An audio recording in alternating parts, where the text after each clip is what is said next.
Aujourd'hui, nous allons répondre à une question intime mais légitime, que beaucoup se posent en silence. Est-il permis en islam pour un mari de sucer le sein de son épouse? L'islam est une religion complète, qui ne sépare pas la spiritualité de la vie conjugale. Il encadre aussi l'intimité, sans tabou mais avec pudeur. Reste bien jusqu'à la fin, car la réponse est plus nuancée que tu ne le penses. Et si tu apprécies ce genre de contenu clair et authentique, pense à t'abonner dès maintenant pour soutenir la diffusion du savoir islamique.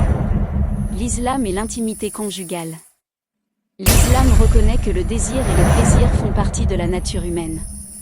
Allah dit dans le Coran: « Elles sont un vêtement pour vous, et vous êtes un vêtement pour elles. » Livre ouvert, Sourate Al-Baqarah, 2, 187. Ce verset montre la proximité, l'intimité, la protection mutuelle entre époux. Index ouvert pointant vers la droite blanc par principe, tout ce qui concerne l'intimité entre mari et femme est permis, sauf ce qui est explicitement interdit par un texte clair. Avis général des savants. La majorité des savants musulmans, des 4 écoles, sont d'accord sur un point fondamental.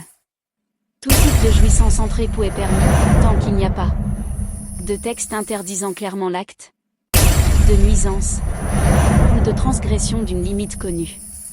Flèche droite noire, sucer le sein de son épouse entre donc dans ce cadre général de permission.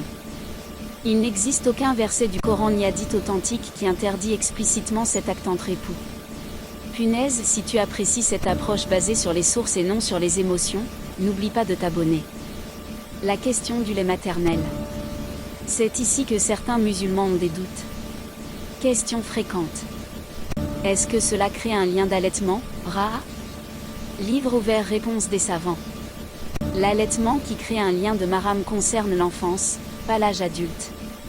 La succion par un adulte ne crée pas de lien d'allaitement selon l'avis majoritaire. Il n'y a donc aucune conséquence juridique sur le mariage. Petit losange bleu, certains savants recommandent par précaution d'éviter d'avaler le lait. Mais cette recommandation n'est pas une interdiction. Condition importante à respecter.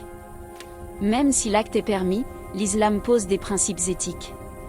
Coche épaisse blanche, consentement mutuel. Rien ne doit être forcé. Coche épaisse blanche, absence de nuisance. Pas de douleur, pas de gêne. Coche épaisse blanche, respect des moments interdits. Par exemple, en journée de Ramadan pendant le jeûne. Coche épaisse blanche, préserver la pudeur.